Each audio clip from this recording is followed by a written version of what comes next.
Bonjour, nous nous retrouvons afin de continuer la lecture et l'étude de la parole de Dieu.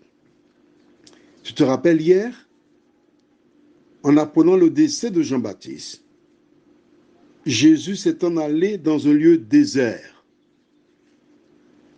Il n'y avait pas de ville, de commerce. Les gens ont certainement appris ce qui est arrivé à Jean-Baptiste et ont décidé d'aller vers Jésus. Parce que Jean-Baptiste était un prédicateur qui annonçait la fin et invitait les gens à se repentir. Maintenant, n'étant plus là, ils se sont tournés vers Jésus. Quand Jésus vit cette foule qu'il a devancée, il fut ému de compassion. Parce que la foule est venue, mais il y avait des malades, des personnes possédées, etc. Aujourd'hui, nous verrons les versets 15 et 16 de ce même chapitre. Prions. Seigneur, la parole nous montre ce que nous devons faire et la marche à suivre par rapport aux différentes difficultés qui nous attendent. Merci de continuer ton œuvre en nous, Seigneur. Merci de nous éclairer, de nous vivifier. Que le Saint-Esprit nous dirige dans toute la vérité. Nous t'avons prié au nom de Jésus et pour ta gloire éternelle. Amen. Je lis du livre de Matthieu chapitre 14, les versets 15 et 16. Le soir étant venu,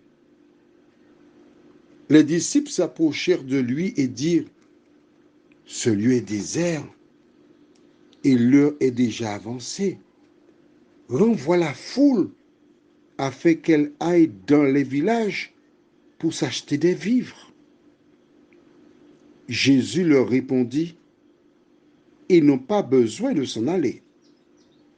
Donnez-leur vous-même à manger. » Jésus est en train de guérir les malades. Des personnes attendent leur tour.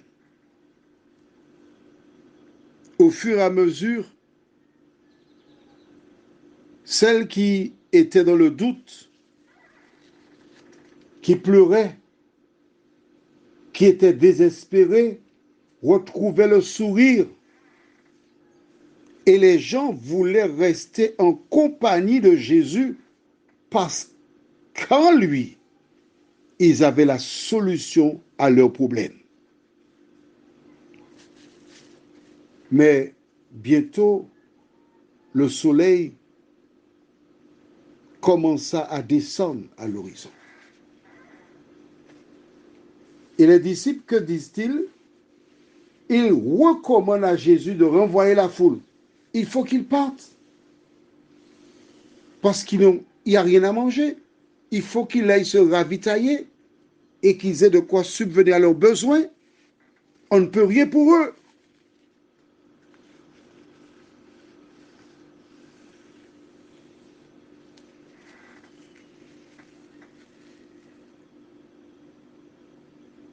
Jésus leur répondit, ils n'ont pas besoin de s'en aller. Et lorsque les disciples entendent ça, il y a de quoi se poser des questions. Hein?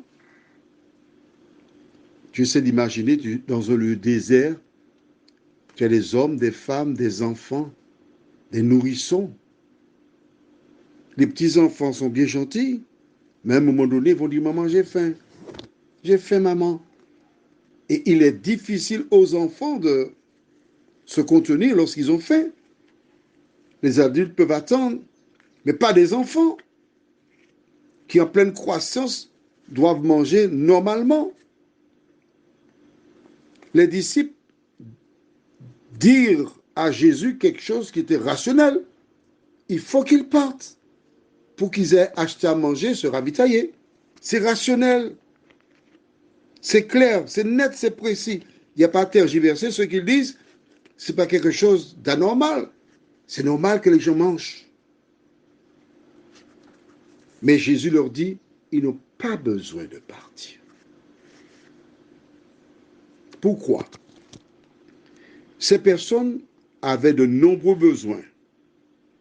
Le premier besoin, c'est le besoin spirituel, la paix de l'âme. Le deuxième, c'était le matériel. Or, la paix de l'âme, c'était la chose la plus importante pour Jésus. Donner aux gens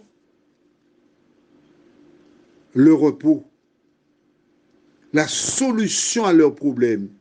Car rappelle-toi, Jésus déclara dans Matthieu 11, verset 28, « Venez à moi, vous tous qui êtes fatigués et chargés, et je vous donnerai du repos. » Quand des gens venaient vers Jésus, il guérissait de la maladie, mais il ajoutait aussi, « Sois guéri de ton mal. » Là, ça c'est notre niveau.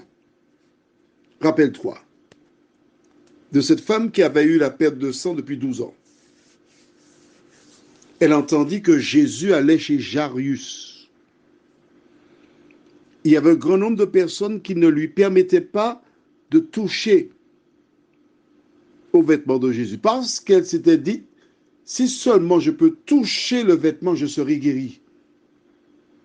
Alors elle a essayé. Elle a échoué. En réfléchissant, elle a décidé de prendre un raccourci qui l'emmena sur le chemin qui conduit à la demeure de Jairus. Elle a touché le vêtement et la Bible déclare qu'elle fut guérie à l'instant même. Mais Jésus déclara, « Qui a touché à mes vêtements ?» Les disciples cherchaient à le raisonner, mais ils cherchaient dans la foule. Et cette femme vint et lui dit tout ce qui s'était passé. Note avec moi que lorsqu'elle toucha un vêtement, la Bible déclare à l'instant même, elle fut guérie. Pourtant, Jésus lui dira, femme, sois guérie de ton mal. Mais elle est déjà guérie. Le mal dont il était question, c'était le péché. Jésus apportait la paix de l'âme à cette femme. Toutes ces personnes qui étaient venues pour la guérison de malades ou de démons, etc., avaient besoin de la paix de l'âme. L'ennemi le savait. C'est pourquoi il a utilisé les disciples pour renvoyer ces personnes. Mais Jésus a dit non. Non, non, non, non, non, non. Vous n'avez pas besoin de les renvoyer. Il faut qu'ils restent là. Donnez-leur vous-même à manger. Nous verrons ce qui s'est passé. Mais toutes les fois qu'il y a des chrétiens quelque part, le devoir des responsables, c'est de leur donner à manger. Qu'est-ce que ça veut dire? Si quelqu'un se dit pasteur ou autre, et tu es un membre de ta communauté qui ne travaille pas, tu dois prier pour elle. Tu dois, avec elle, voir ce qu'elle sait faire comme travail. L'aider dans son orientation. Tu dois prendre un moment pour partir avec elle à la recherche d'un emploi. Parce que Jésus a dit, donnez-leur vous-même à manger. Se contenter de donner la nourriture spirituelle aux membres d'une communauté, ce n'est pas suffisant. Le berger doit s'occuper de la nourriture matérielle des membres. Prions. Seigneur, trop souvent, des gens se sont contentés de s'occuper que du spirituel. Mais là, Jésus donne encore un exemple. Les chrétiens doivent s'occuper aussi du matériel. Car dans le Notre Père, certes, nous disons, donne-nous aujourd'hui notre pain de ce jour. Mais quand la sœur ou le frère ou la personne, le voisin n'a rien à manger. Il est du devoir des personnes qui connaissent Jésus d'aller vers elles afin qu'elles aient de quoi se nourrir. Seigneur, merci de nous aider à comprendre l'Évangile, la parole, à faire du bien à celles et ceux qui sont en difficulté. Et que nous puissions grandir en toi jour après jour, nous t'en prions.